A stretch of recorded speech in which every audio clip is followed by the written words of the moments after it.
paz do Senhor Jesus Cristo. Seja bem-vindo a essa aula de introdução.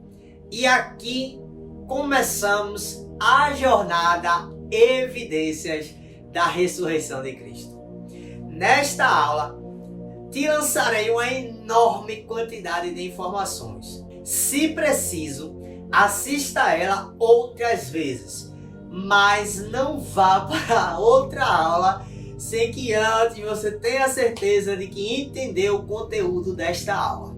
Tá ok? Vamos lá. A doutrina central e também fundamental da teologia cristã, juntamente com a defesa de seus ensinos, está alicerçada na ressurreição de Jesus Cristo. E não apenas isso. Este evento é essencial para a salvação da humanidade, como diz a Bíblia. Se com a tua boca confessares ao Senhor Jesus e em teu coração creres que Deus o ressuscitou dentre os mortos, serás salvo. Foi no processo de remissão do homem que Jesus Cristo, o Galileu, morreu crucificado. Mas ao terceiro dia de tal fato, Deus o ressuscitou dos mortos corporalmente. Essa verdade foi aceita pela igreja primitiva e é mantida também na igreja de hoje.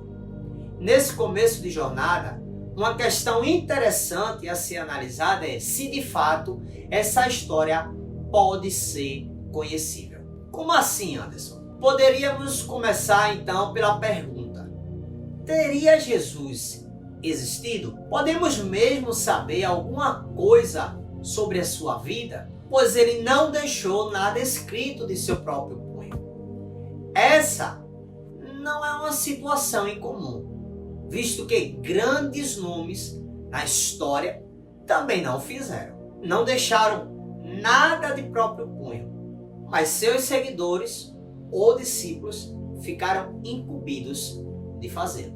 Como, por exemplo, o filósofo grego Sócrates. O que nos leva a outro questionamento.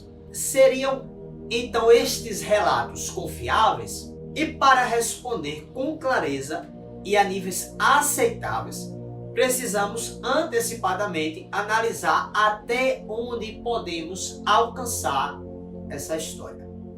Thomas Paine, um dos primeiros pensadores influentes dos Estados Unidos e autor de Senso Comum e A Era da Razão, disse o seguinte sobre Jesus: não há nenhuma história escrita na época em que diz que Jesus Cristo viveu, que fale da existência de tal pessoa e nem mesmo como homem. Vejamos outro. Em sua famosa obra Por que Não Sou Cristão, Bertrand Russell, e não se preocupe de gravar esses nomes, porque pode anotar até o dia que você memorizar. Fica tranquilo, tá? Não precisa se preocupar com esses nomes, não. Bertrand Russell escreveu: historicamente é muito duvidoso que Cristo tenha existido. E se ele existiu de fato, não sabemos nada sobre ele. Será que eles estão certos? Vamos continuar e checar isso. Vamos lá. Embora o conhecimento de uma forma geral seja limitado, ele pode ser satisfatório e também apropriado. Como assim? Diferentemente do que fora dito pelos críticos, existem mais evidências acerca do Mestre Jesus Cristo do que qualquer outro personagem do mundo antigo. Vejamos alguns números. As fontes primárias sobre a vida de Jesus são todas situadas dentro do primeiro século depois de Cristo. A maioria em torno do ano 60 depois da crucificação e outras bem antes, podendo ser situadas anteriores ao ano 70 depois de Cristo. Por que podemos afirmar isso? Pelo grandioso fato da derrota judaica numa revolta nesta época, orquestrada pelo comandante romano Tito, onde a muralha e o Templo de Jerusalém foram destruídos. E este fato não é mencionado em nenhum evangelho. Se isso aconteceu no ano 70 depois de Cristo e não foi mencionado em nenhum evangelho, quer dizer que o Novo Testamento foi escrito antes do ano 70 depois de Cristo, com exceção, claro, do Apocalipse, que foi escrito provavelmente nos anos 90 depois de Cristo. Você vai amar os dados que eu vou te contar agora. Segundo Norman Geisler, a maioria dos livros do mundo antigo sobrevivem com base em 10 a 20 manuscritos. Depois do Novo Testamento, o livro que mais tem manuscritos é Ilíada, de Homero, com 643 manuscritos. O que é um número muito ínfimo se comparado aos manuscritos do Novo Testamento. Escute isso com atenção. Contagens recentes computam 5.800 manuscritos do Novo Testamento em grego e 19.000, isso mesmo, 19.000 em outros idiomas.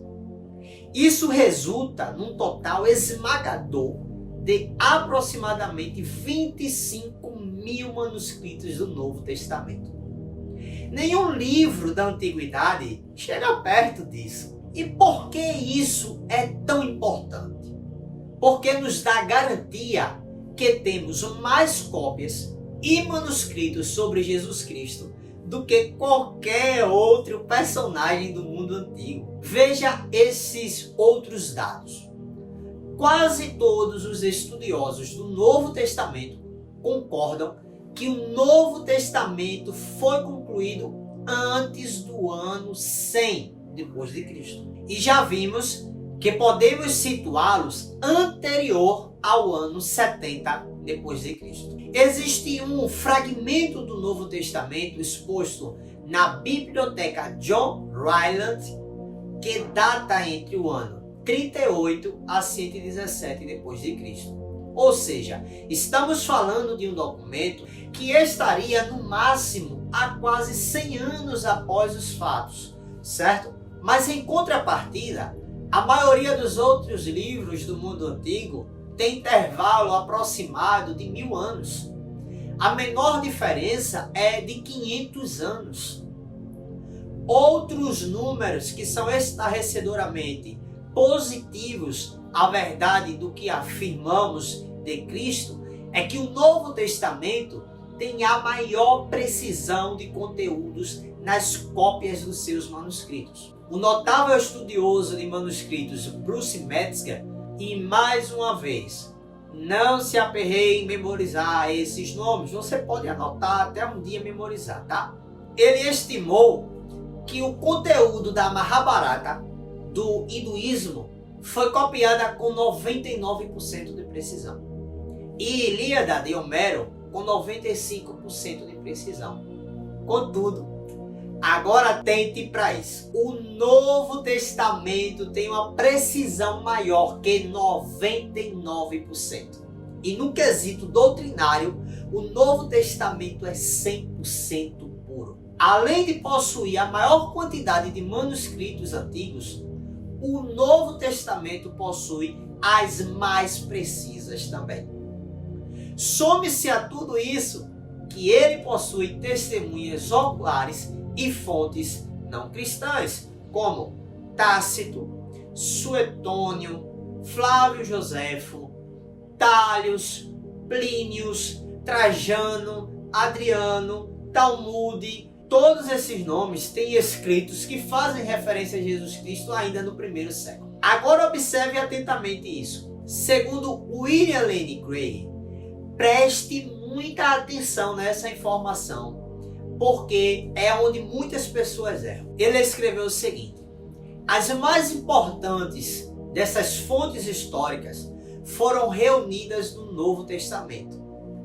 As referências sobre Jesus encontradas fora do Novo Testamento tendem apenas a confirmar aquilo que lemos nos evangelhos, mas não dizem, na verdade, nada de novo.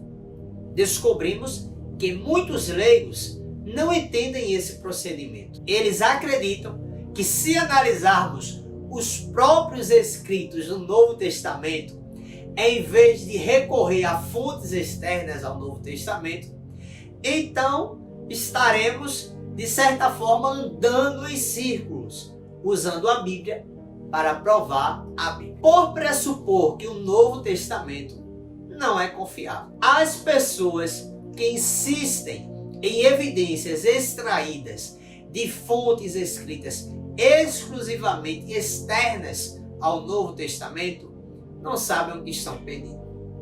Estão exigindo que ignoremos as fontes primárias mais antigas sobre Jesus em favor de fontes posteriores, secundárias e menos confiáveis, o que é uma loucura arrematada em termos de metodologia histórica, a maneira que a história usa para tornar um fato histórico. Podemos então concluir que temos informações históricas mais que suficientes e cirurgicamente confiáveis acerca de Jesus Cristo. Já que alcançamos nosso objetivo inicial, vejamos se a ressurreição de Cristo pode ser alcançada por um historiador, visto que só há duas opções. Ela é explicada de forma naturalista, racionalista ou é um milagre. Não trataremos aqui se milagre é possível, mas após as análises no decorrer dos módulos, veremos que essa é a melhor opção. A ressurreição de Cristo é um milagre. E aqui já vou te dizer uma coisa maravilhosa. Quer provar que milagres existem? Apresente a ressurreição de Cristo. E se você gostou dessa aula, vai amar as próximas. Forte abraço, fica com Deus e até o próximo vídeo.